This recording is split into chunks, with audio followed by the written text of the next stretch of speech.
খিচুড়িটা কেমন হয়েছে সবাই বলেন। মাশাআল্লাহ, আলহামদুলিল্লাহ।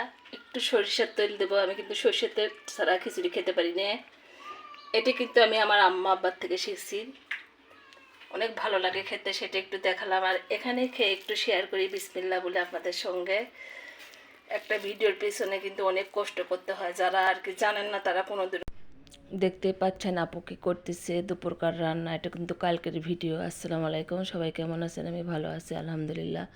কালকে যখন আমাদের আর কি এখানে বৃষ্টি হয়, তখন ঝমঝমানে, তখন এই আর কি ডিসিশনটা নিয়ে যে খিচুড়ি খাবে হাজব্যান্ড, সে জন্য করে করা বড়া ভেজে নিচ্ছি। এদিকে খিচুড়ি চড়াইয়ে দিছি, দেখতেই পাচ্ছেন।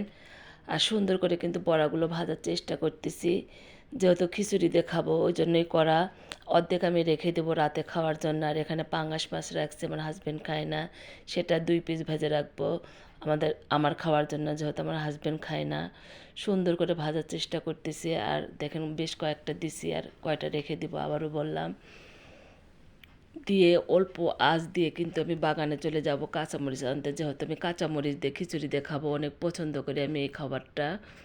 কাঁচামরিচ দিয়ে খিচুড়ি খেতে আমার অনেক ভালো লাগে। এই দেখেন বাগানে চলে আসছি কাঁচামরিচ নিতে। আর কাঁচামরিচ তুলতে আসলে কিন্তু কখনো ঠিকঠাক মতো কাঁচামরিচ পাই না আমি, যেহেতু সবুজ কালার দুইটাই খুঁজে খুঁজে বের করতে হয়, অথচ কিন্তু অনেক থাকে, সেটাও বললাম। সেটা নিতে আসছি, সেটা নিচ্ছি, যেহেতু খিচুড়ি দিয়ে খাবো। ওখানে কিন্তু আমি বড়া, ডালের বড়া আর কি চুলোতে তুলে দিয়ে আসছি, সেটাও বললাম। নিয়ে এখন চলেন আবার যাই আমার বড়ার কাছে। এখানে ধুয়ে নিলাম, রান্নাঘরে এসে খিচুড়িতে যেহেতু খাবো আর কি, মরিচগুলো ধুয়ে নিয়ে আমি আবারও বড়ার কাছে চলে আসলাম। দেখেন হাজবেন্ড কিন্তু দেড়ে ছিল, উনি অনেক সময় উল্টোপাল্টা করে নেড়ে দেয়, ওই কাজটা করিনি দেখে পুড়ে গেছে, একটু সমস্যা নেই, খেয়ে নেবো আমরা দুইজনে।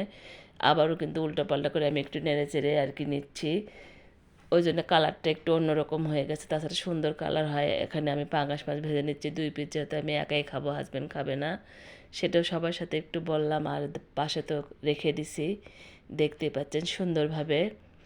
আর রাতেকার জন্য চচ্চড়ি করছে, সেটাও রেখে দিছি। কালকে যখন অনেক বৃষ্টি হয় তখন আমি এই ভিডিওটা করছিলাম। আর এই যে খিচুড়ি বেড়ে নিচ্ছি, এখন খাবো সুন্দর করে। ভিডিওটা কিন্তু কালকে বৃষ্টি হচ্ছিল তখনকার। আর সরিষার তেল দিয়ে খিচুড়ি খেতে আমার অনেক মজা লাগে, এটা আমার আব্বা আম্মার থেকে আমি শিখছি। ওনারা খাচ্ছিল ছোটোবেলায়, কিন্তু আমি ছোটোবেলায় কিন্তু খিচুড়ি খাচ্ছিলাম না। এখন আমি অনেক পছন্দ করি, খাই এবং রান্না করি। হাজব্যান্ড অনেক পছন্দ করে, ওখান থেকে আমার খাওয়া শেখা, সেটাও বললাম। আর রান্নাঘরে খেয়েই কিন্তু আর কি শেয়ার করতেছি আপনাদের সাথে। আমি তো ডাইনিংয়ে নিয়ে যাব। আর গাছের ফ্রেশ ফ্রেশ কাঁচামরিচ দিয়ে খেতে যে এত ভালো লাগে, কি আর বলবো আপনাদেরকে।